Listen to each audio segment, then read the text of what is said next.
পারমিতা। পারমিতার পাকঘরে আপনাদের সবাইকে স্বাগত। হোলি এসে পড়লো বা দোল পূর্ণিমা আমাদের বাঙালিদের এসে পড়লো।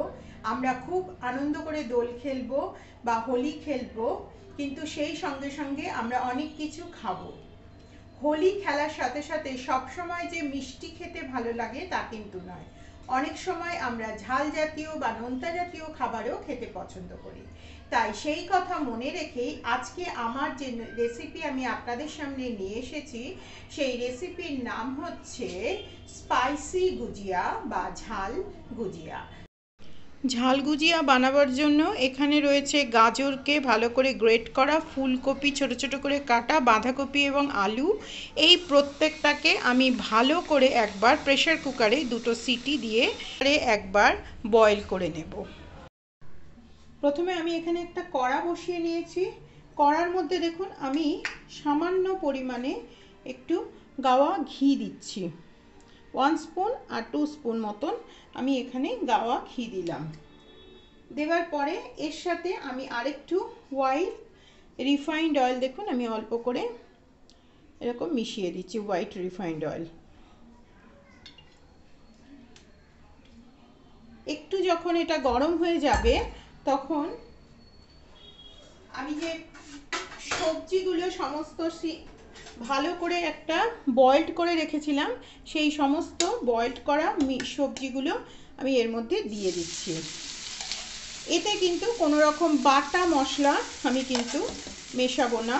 সেজন্য দেখুন এখানে রয়েছে অলরেডি যে যে সবজিগুলো আমি করেছিলাম, ফুলকপি, বাঁধাকপি, গাজর, এই সমস্ত সবজিগুলো আমি দেবার পরে এরপরে আমি এর মধ্যে দিচ্ছি সামান্য শুকনো লঙ্কার গুঁড়ো, সামান্য হলুদের গুঁড়ো, সামান্য পরিমাণ মতো নুন। আপনারা সল্টটা আপনাদের পরিমাণ মতন দেবেন, সল্ট বা লবণ বা নুন আপনারা যেটাই বলে থাকেন সেটাই।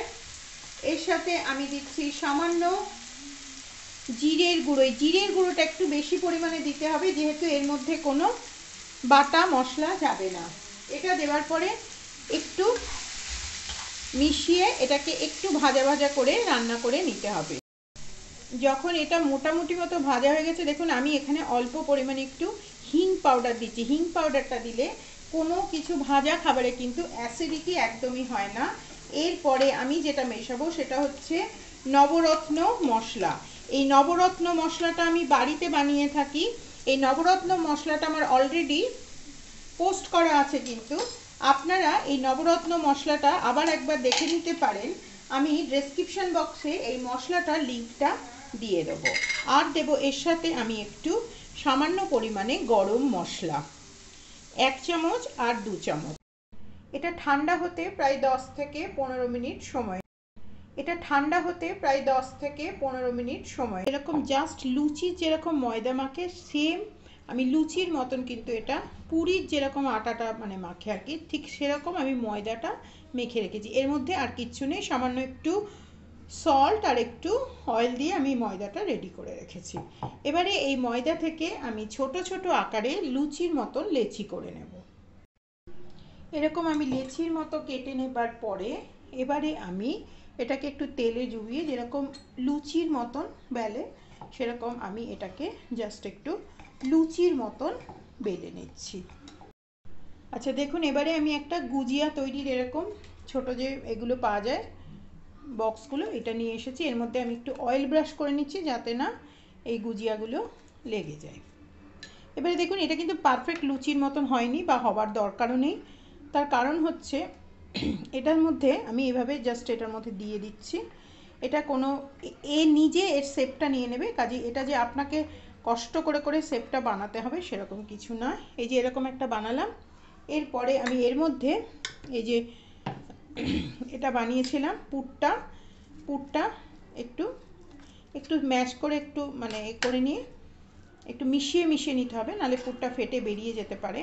সেজন্য যে কোনো একটা সাইডে এরকমভাবে দিয়ে, এই যে এরকমভাবে একটা সাইডে দিয়ে, পুর আপনারা খুব ভরে ভরেও দিতে পারেন। আমি একটু লাইট ভরছি কারণ খুব বেশি মুখে পুর করলে ভালো লাগবে না। তো এরকম ভরে ভরে নেবার পরে এই যে এটা টেনে টেনে নিয়ে এটাকে জাস্ট এরকম বন্ধ করে দিলাম। এই যে পরে এই ধার থেকে এগুলো কেটে কেটে এইভাবে বার করে নিতে হবে, যেগুলো এক্সট্রা হয়েছে সেগুলোকে ধার থেকে এইভাবে কেটে কেটে আমি বার করে নিচ্ছি।